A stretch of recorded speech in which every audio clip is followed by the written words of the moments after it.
Hello, everybody. Welcome back to another Simply ICS Cyber. My name's Don C. Weber. I'm the cybersecurity guy. And I'm Tom V. Norman, the OT guy. And today we have a very special guest, Dan Gunter, who is the CEO and founder of Insane Cyber. Dan, introduce yourself. Yeah, thanks for having me, Tom. So, name's Dan Gunter. Started career in the Air Force side, both offensive and defensive side. Jumped over to one of the passive OT monitoring companies in the space, and then started Insane Cyber in 2020. So, been doing OT, been doing ICS throughout actually all parts of my career. Was actually with Air Force CERT originally, and so at Air Force CERT, right, having 2 billion endpoints, 800,000 users.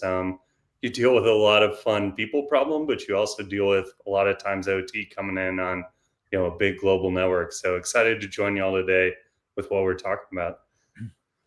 Excellent. And today we are going to talk about OT SOCs. And no, not the ones you wear on your feet, but your actual security operations center.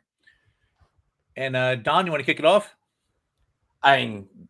Sure. Dan, I guess one of the big questions that a lot of people have, and certainly, as I mentioned before, we kind of concentrate on or at least I like to, the small and medium-sized organizations, because large organizations are typically going to, have an approach already. They usually have money. They've got teams that are working towards things.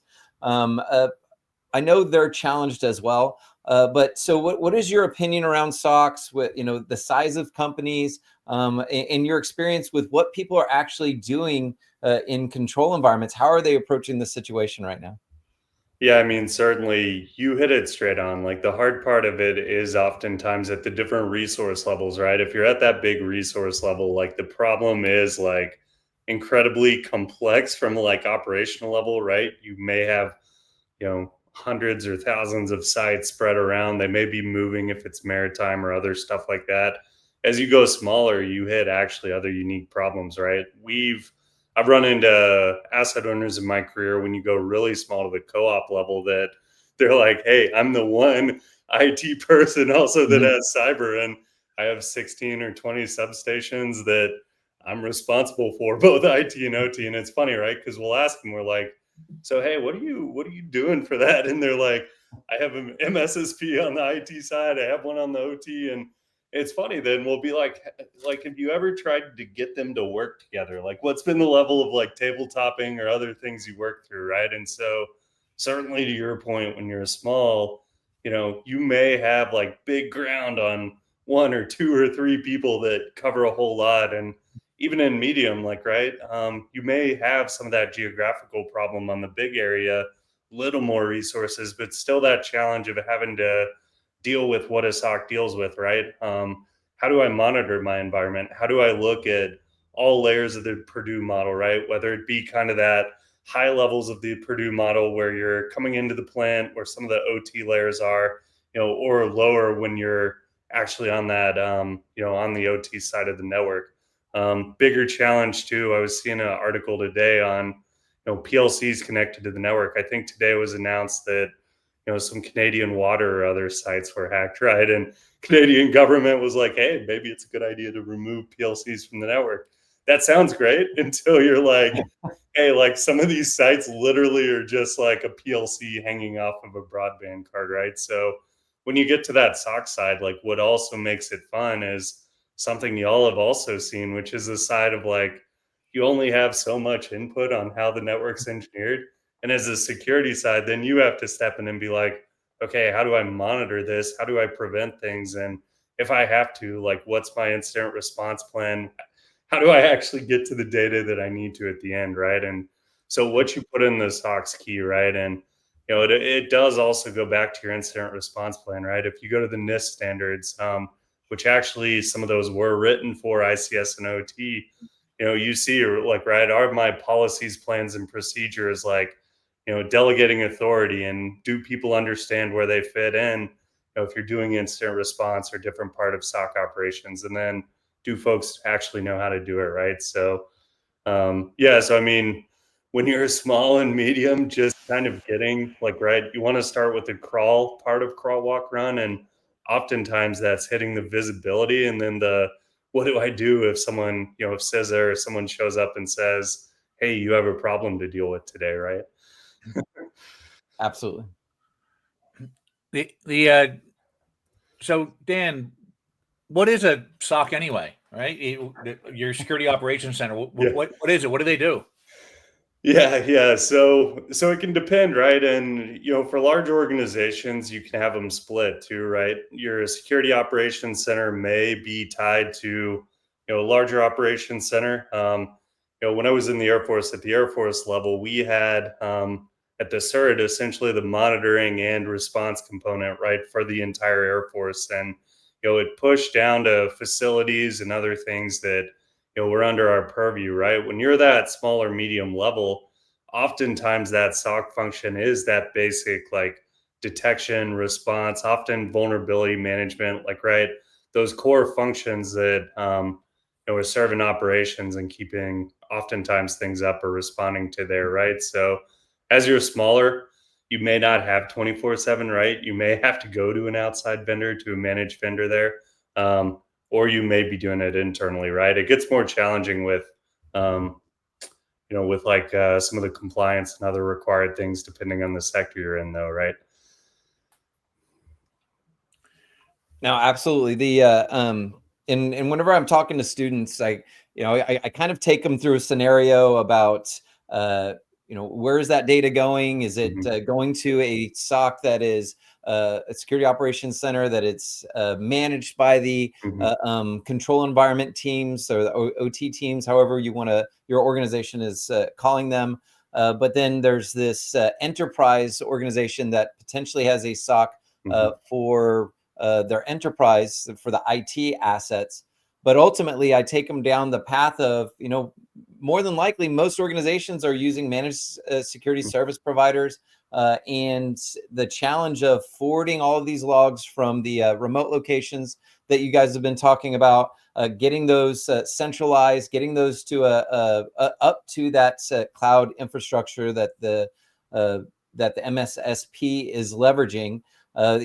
First of all of that's a challenge. And actually, one of the terms that I use is log forwarding as an art form. So, I mean, when we're talking about OT and we're talking about managed security service providers, how are people approaching some of that? I mean, are they just sending everything out there? Are they focusing on remote access? What are you seeing, and what are you recommending people kind of start with when they're considering this?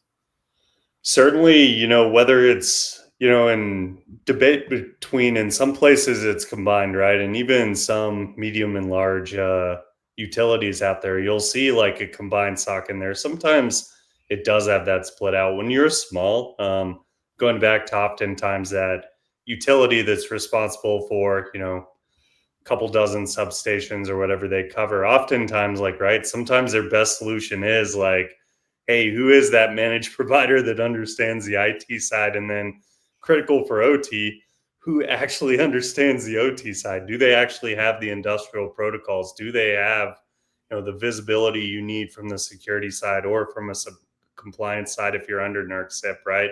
And so to your point, oftentimes of like, who is that?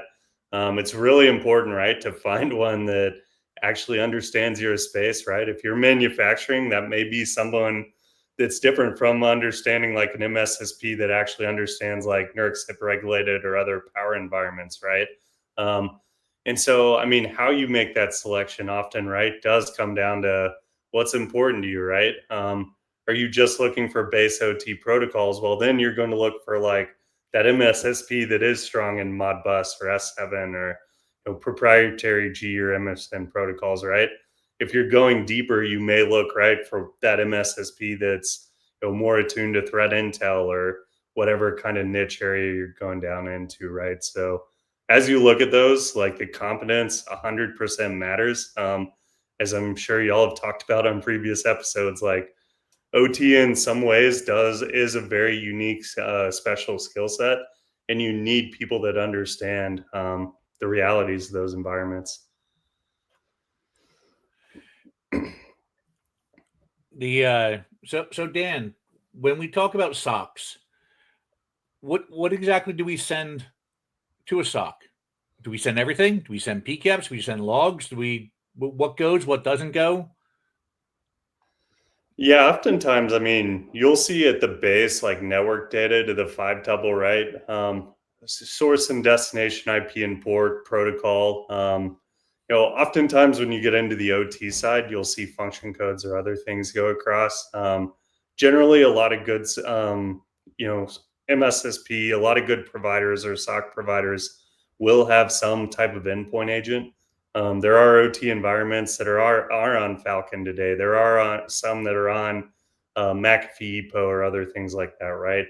I know of others too that are sending, and this is bonus points for actually sending this, but they actually are sending some of the sysinternal data and extended Windows event logging, right?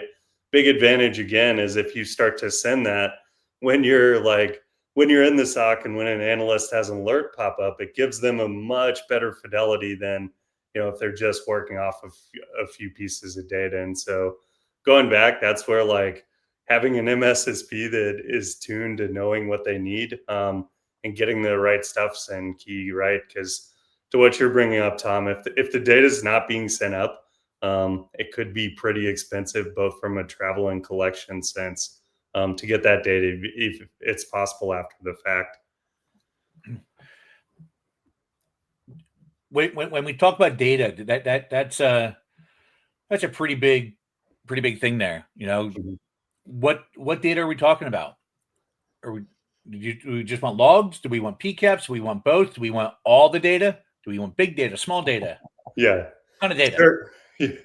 Certainly on that, like that's sometimes sometimes the process drives that, right? If you're in a low latency, low bandwidth, high latency environment, like your best chance at PCAP is maybe storing it there, but if there's not the power, space, and cooling, like that's not possible, right? And so a lot of times SOCs really are dealing with that 5-tuple data and then maybe a bit more.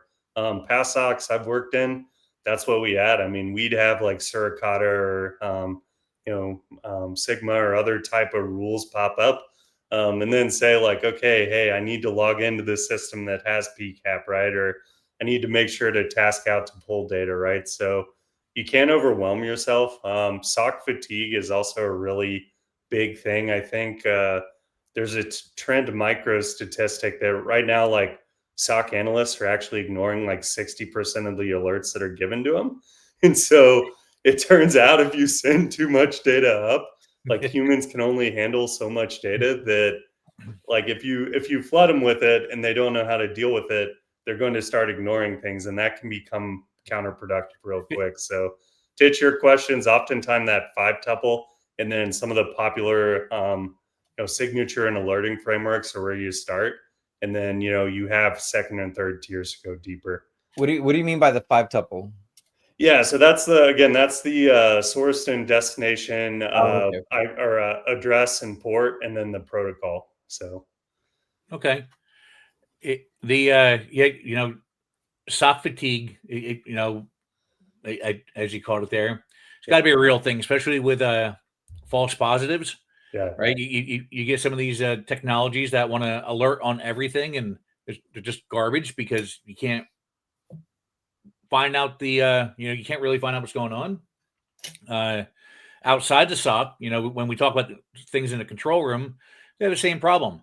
That problem's been pretty much solved though with different technology uses and stuff. But you deploy a network security monitor or antivirus or something, and it just throws all kinds of alerts to you. You're going to ignore them, and the one that you ignore is going to be your intrusion. It's going to be your problem. It's going to be something that's going on there. So yeah, I could definitely see how that's a real thing. Absolutely. And just the challenge of sometimes those tools in the environment. I mean, environments we've been in, even with big enterprise tools, when we've done like large scale response, like you sometimes too can run into like network bandwidth or other issues to where like when you're doing security ops, sometimes you can only take up so much of the network. And so getting the right data is key, right? Because if you just try to pull everything through, like a hard drive images off of everything, it can quickly add to the amount of time it takes to get, which ultimately slows your response down, right? And because most SOCs are often not actually where the event's happening, and especially with ICS, right? You talk about remote sites, oftentimes, where that's a challenge. You run into a lot of hard problems, right? Especially as an OT focused SOC. Absolutely. So we talked a little about what's included in as far as data and what you see in SOC. What are things that you don't want in your SOC? So certainly, at some point, operational data can be good, and especially like we have cases where operational assets have gone down, and it becomes an issue of determining like, hey, is this an electrical or mechanical engineering problem, or is this a cyber problem, right? And to work through some of those problems, oftentimes you do pull back operational data. The line of becoming a historian and just doing a historian or other data dump back, again, becomes prohibited either by law of physics or just not enough time to go through, right? And so, like, a hard thing with IR and alert triage is you don't always know what you need to solve through. But at some point, like you should have explanation, like you should know what catalog of data you have and know like what the actual value is, right?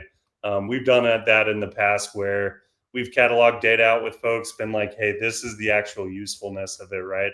And then to your point, you can say like, okay, this data is nice to have, but I'm only going to see that in this black swan event chance at time, right?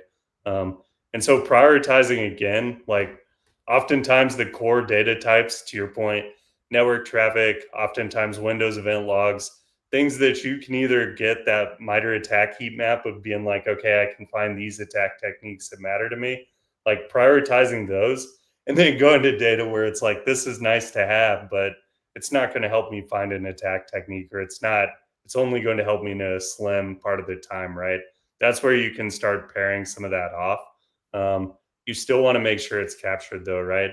A lot of times in the SOC, when you start doing IR, you ask sites to pull stuff and they'll be like, oh yeah, those backups we thought were going through actually aren't going through, or that data is not being logged. That's what you want to avoid though, to make sure, because in that case, right, you can never go back and create data that Right. you lost, right, or that you deleted.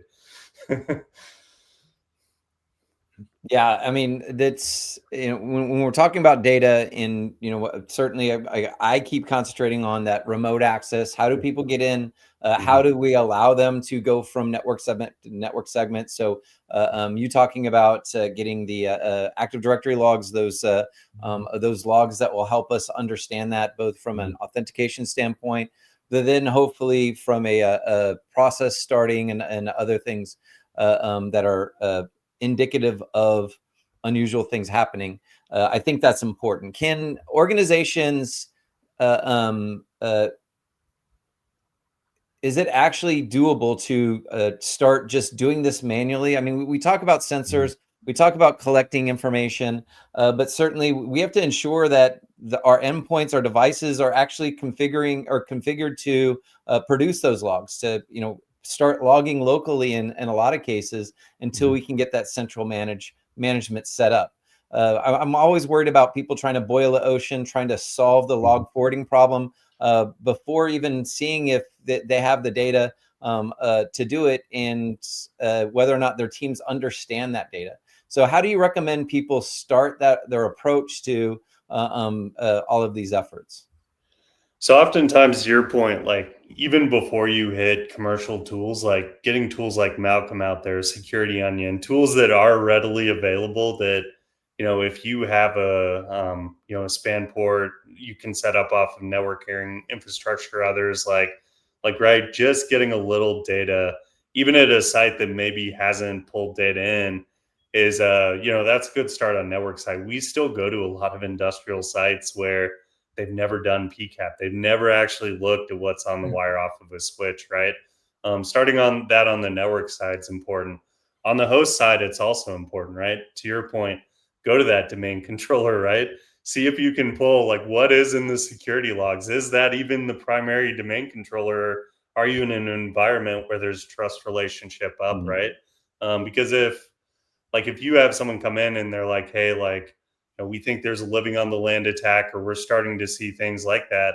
If you don't have those Active Directory logs, it can be hard to find some of the lateral movement and other techniques that you go through, right? And so, to your point, it doesn't initially scale, but at least knowing like, hey, this resource is kicking it out, and then let's go look to kind of see what's in those logs.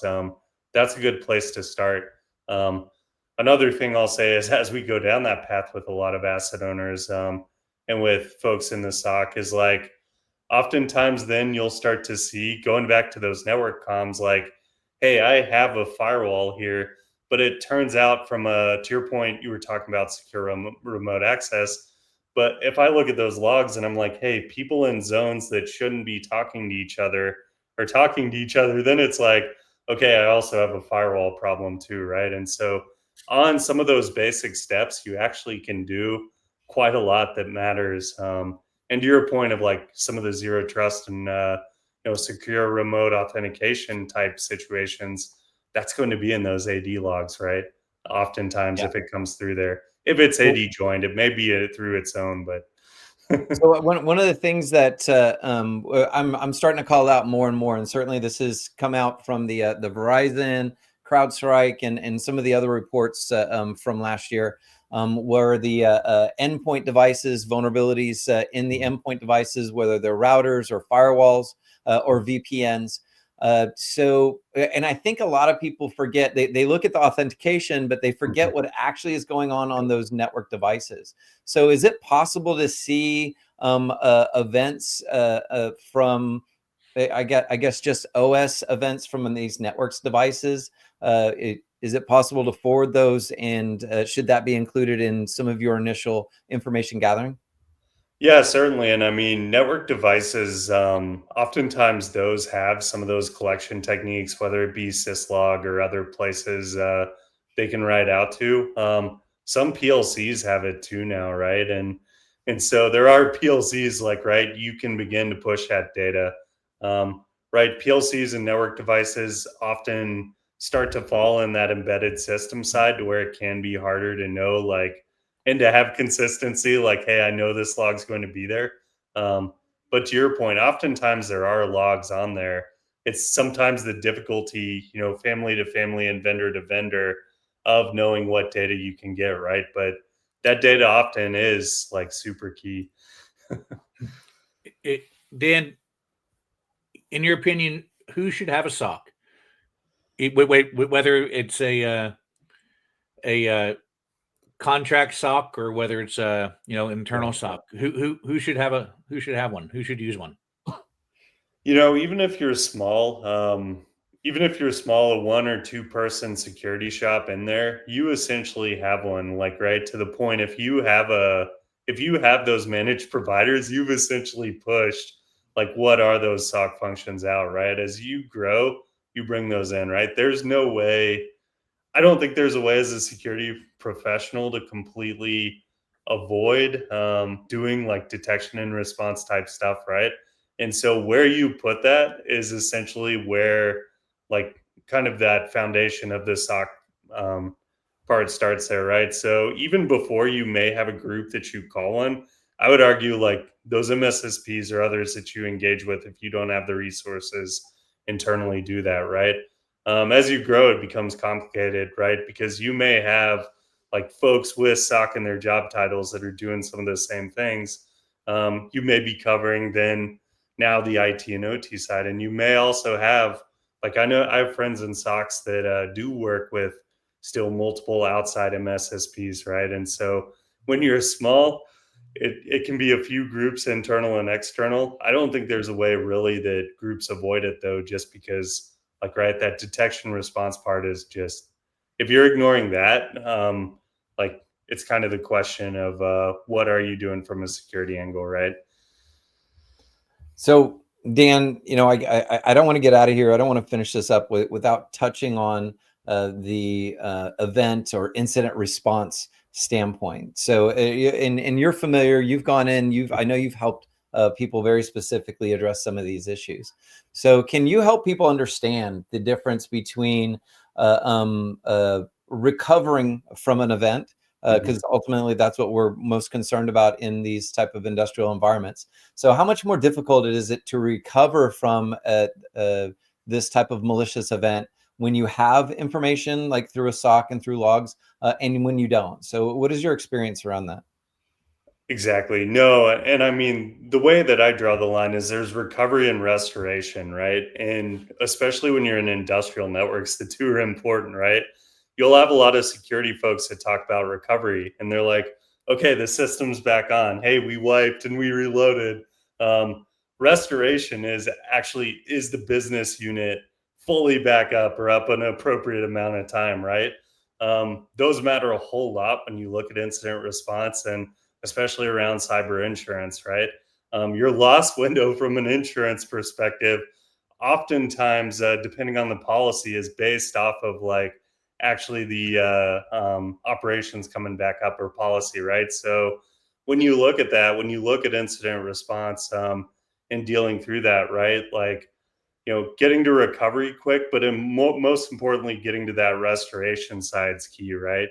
And to do that, the data you need, if you don't have that data queued up and you don't know, like, kind of what you're doing, if you haven't done tabletops or worked through or trained and ready to go in the environment, you're only delaying that recovery and restoration, right? And so, from that perspective, not having data, or again, needing to go out in the field, not having it collected when it could easily be there, all of those things slow down that recovery and restoration, which when the plant's down, like, right, there's an automotive company, I think today, that's still down and been down 6-7 weeks now. Automotive by Ponemon Institute is a $2.4 million an hour loss, industry average. It's actually higher. I think oil and gas is like 1.7 or 1 million an hour, right? And so when you're in OT and you're taking like the Ponemon Institute level of like, are we ready to deal with this breach and get up to where I'm not losing a 1.7 to 2.4 million an hour on OT ops being down? Like, that data side you mentioned becomes super important to be able to respond quickly and bring it up, right? That's a lot of money, Dan. Yeah. Those are new numbers for me. That's a lot of that's a lot of people's salaries too. It is, and something wrong. The crazy one too is like I think Target, when Target got breached through the HVAC vendor and they lost like $46 million credit card numbers. I think they paid out like 18.5 million in the settlement, but the actual breach costs were like 240 million.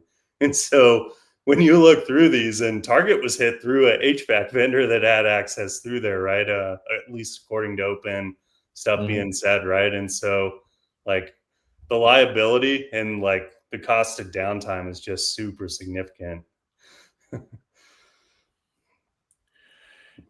We talk about those numbers, we talk about the importance of them, and you brought up the Canadian water article a little bit ago. They don't have a whole lot of money at all, but they still have a lot of the same risks. They're still running the same type of control system platforms. It's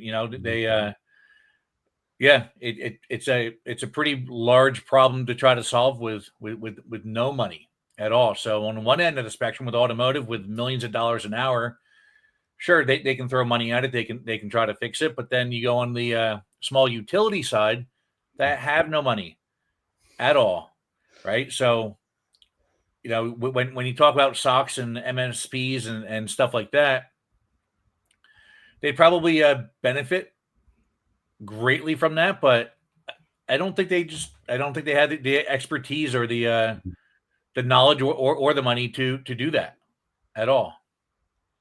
Yeah, exactly. And I mean, Donna and I are both in Texas, and at least in San Antonio, like we'll be paying for the outages, the cold snap outages. We'll be paying for that for the next 20, 30 years over um, over our electric bill, right? That's a part of our bill the next Don't 20 worry, years, they've right? already fixed that. There's not going to be any problems ever again. And so, Tom, you do set up for that side of like, hey, we couldn't have foreseen, and so now we're going to spread it over the rate owners. And that's the reality, right? Like, Right. some utilities have to go that, and then they have to explain to everyone, hey, your water bill is going to be a couple cents higher the next 30 years because that's the only way. The payouts. And you even look at other insurance. It's funny. I manage some of our business insurance side, and some of the things insurance companies push off on like unforeseeable events that get passed on to consumer. Like, unfortunately, in those cases, like those utilities still do need the help, and ultimately it gets passed on right to the consumer in some way. Well, Yeah, Dan, we really appreciate you doing. We're coming up on our 30 minutes. We're a little bit over, but it's no worries. What did we forget, and where can people find you after we're done here?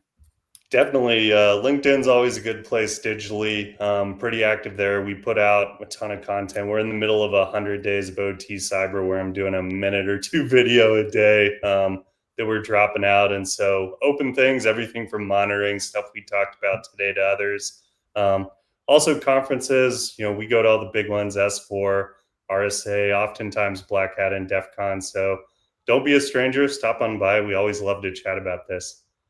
Yeah, and you're always helping with ICS Village, so we appreciate that as well. So, thank you very much for being here, Tom. You want to wrap us up? Yep, Dan.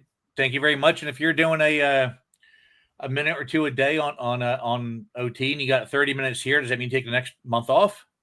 I wish if we could cut this down 20 ways or 15 ways. But yeah, thank you, Dan, for taking the time out of your busy schedule to talk to us about OT SOCs today. We greatly appreciate it. And the audience, they're going to love it and appreciate it also. Yeah, thanks for having me again. All right. Thanks, everybody. Thank you.